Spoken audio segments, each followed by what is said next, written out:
Welcome back ناظرین. سر 92 کے operation میں شریک زیادہ تر پولیس افسران پارسل ہو گئے, مگر آپ ابھی تک ہمارے سینے پہ مونگ ڈل رہے ہیں, کیوں؟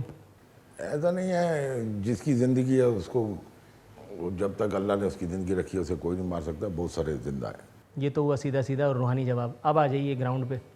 آپ ابھی تک اپنے کنیکشنز کی وجہ سے بچے ہوئے ہیں یا اس کے لیے آپ نے کوئی کمپرومائز کیا؟ کیونکہ کسی نے مجھے کہا کہ شاید آپ نے کسی اعلیٰ سیاسی شخصیت کے پاؤں پہ ہاتھ رکھ کے معافی مانگی ہے. ایک تو یہ بات آپ بالکل کلیئر کر دیں کہ چودھری کبھی کسی سے معافی مانگتا ہی نہیں, چاہے ناجائز کیا ہو.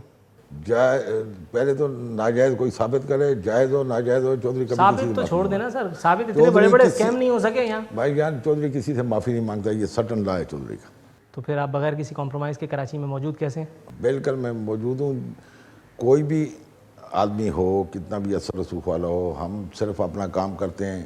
اپنا کام ہم نے کیا ہے, ہم نے کسی کی ذات برادری کے خلاف نہیں کیا ہے, ہم نے ہمیشہ کرمنل کے خلاف کیا ہے. آپ کا ایک انٹرویو میں دیکھ رہا تھا جس میں آپ نے فرمایا کہ لیاری آپریشن جب تک چلتا رہا شہر کے کسی بھی علاقے سے نہ کوئی اغوا برائے تاوان کی کوئی واردات رپورٹ ہوئی, نہ ٹارگٹ کلنگ ہوئی, نہ کسی کو بھتے کی پرچیاں ڈسٹریبیوٹ ہوئیں.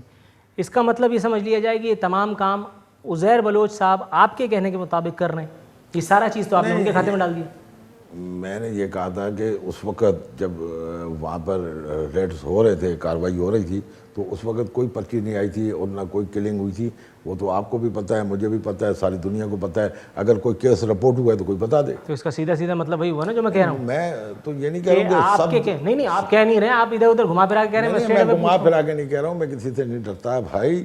میں یہ نہیں کہہ رہا ہوں کہ سارا پاکستان کا جرم عزیر کرتا ہے, میں یہ نہیں کہہ رہا ہوں. لیکن میں یہ کہہ رہا ہوں کہ اس وقت جب یہ چل رہا تھا آپریشن, نہ تو کوئی اغوا برائے تاوان ہوا, اگر ہوا ہے تو مجھے کوئی بتا دے. کوئی ٹارگٹ کلنگ ہوئی ہے تو کوئی بتا دے, کوئی پرچی آئی ہے تو بتا دے.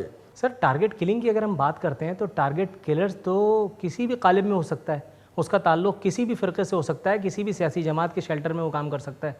لیکن ٹارگٹ کلر کے ضروری تو نہیں ہے کہ وہ لیاری گینگ وار سے ہی تعلق رکھتا ہو یا کسی اس سے. میں نے یہ بات کبھی بھی نہیں کہی کہ لیاری ٹارگٹ صرف لیاری والے ہی ٹارگٹ کلنگ کر رہے ہیں.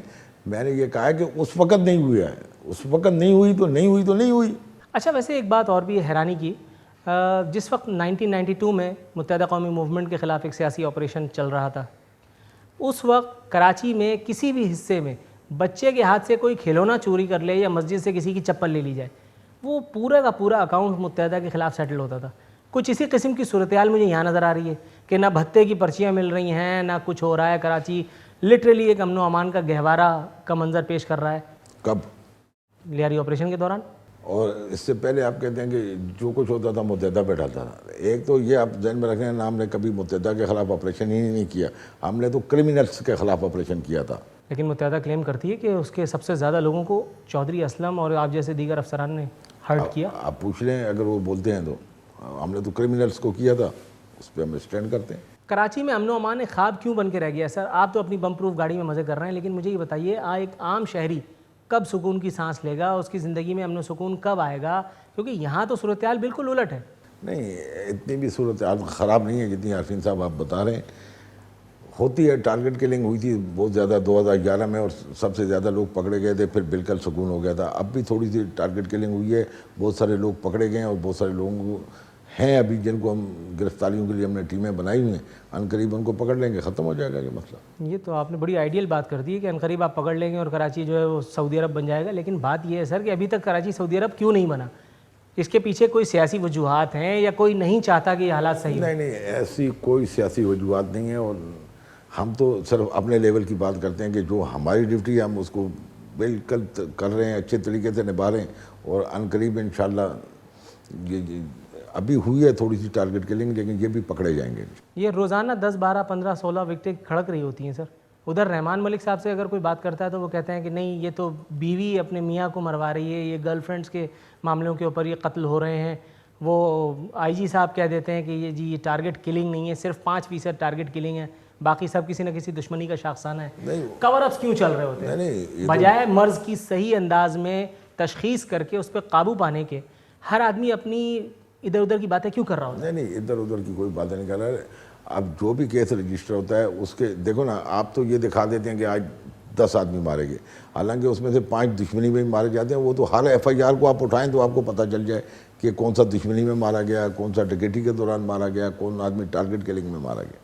آپ کے پاس ساری اسٹیٹسٹکس موجود ہوتی ہیں؟ یہ بالکل موجود ہوتی ہے. 2012 کے پہلے مہینے سے لے کر کے اب تک کتنے لوگ ڈاؤن ہوئے ہیں؟ سر ایسے ابھی ایگزیکٹ تو ہمیں نہیں یاد ہوگا، اندازاً کہہ دیجئے، لیکن اسی سے پتہ چل جائے گا کارکردگی کیا ہے. سر ابھی ایک آدمی تو ہم نہیں لکھتے، ہماری یہ ڈیوٹی نہیں ہے. یہ تو لوکل ایسے ہی سر اخبار تو پڑھتے ہوں گے نا. نہیں یہ تو مجھ جیسے کسی جرنلسٹ سے کوئی نہ کبھی واسطہ تو رہا ہوگا جو آپ کو کم از کم انفارمیشن دیتا ہے. ایک تھانے کا ایک آدمی کا تو وہ بتائے گا جو کہ متعلقہ تھانے ہوتے ہیں، لوکل پولیس کا کام ہے. ہمارا تو کام ہے صرف ان پہ اینٹی ایکسٹریمزم پہ، دہشت گردوں پہ. لیکن جو بھی ہمیں گورنمنٹ ٹاسک دیتی ہے ہم اس کو کر کے دیتے ہیں. گورنمنٹ جو بھی ٹاسک دیتی ہے، جو بھی انورٹڈ کاماز میں نہیں، گورنمنٹ جو بولے گی، اب ہمیں لگایا ہوا ہے اینٹی ایکسٹریمزم پہ، دہشت گردوں کے پیچھے لگایا ہوا ہے، مذہبی دہشت گردوں کے پیچھے. ابھی ہمیں گورنمنٹ بولے گی کہ فلاں کام کرو تم، اس کام میں بھی شروع ہو جائیں گے. ہمیں تو ٹاسک دیا جاتا ہے. یعنی آپ بیسیکلی حکم کے غلام ہیں، یہ سب شفشفا صرف دیکھنے کے لیے. نہیں کہ آپ ہماری جو ڈیوٹی ہے، ہماری ڈیوٹی ہی ملزمان کو پکڑنا ہے نا، اس کے علاوہ تو اور کوئی ڈیوٹی نہیں. جو بھی ملزمان کو پکڑنے کے لیے بولیں گے ان کو پکڑیں گے.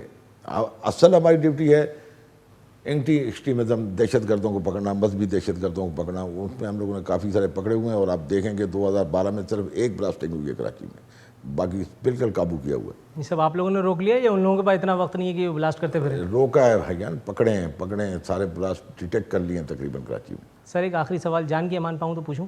بچپن سے یہ آرزو تھی آپ سے پوچھنے کی، یہ جب بھی آپ کو دیکھا ہے ٹی وی پہ آپ کی آستین ہمیشہ اوپر ہی رہتی ہے. بدماشی کا شوق شروع سے ہے یا گرمی زیادہ لگتی ہے؟ یہ نہیں، اس سے کیا بدماشی، ابھی پسینے آ رہے ہیں تو اوپر کر نہیں پائی. ہر دفعہ ہر شاٹ میں دیکھتا ہوں آپ کو کسی بھی چینل پہ آستین اوپر ہوتی ہے. تو جب گرمی ہوتی ہے سب لوگ آستینیں چڑھا یہ دیتے ہیں. سگنل تو نہیں ہے کسی کو آپ دے رہے ہوتے ہیں؟ نہیں، جب گرمی ہوتی ہے سب لوگ آستینیں اوپر چڑھا دیتے ہیں. میری آستینوں پہ آپ کو اعتراض ہے؟ ناظرین، یہ تھے انکاؤنٹر اسپیشلسٹ چودھری محمد اسلم صاحب. کس حد تک ہم اس سے استفادہ کر سکیں، کس حد تک انہیں ہم آپ کے عوامی آراء سے آگاہ کر سکیں، اس کا فیصلہ آپ پہ چھوڑتے ہوئے نور العارفین صدیقی کو دیجیے اجازت. فی امان اللہ.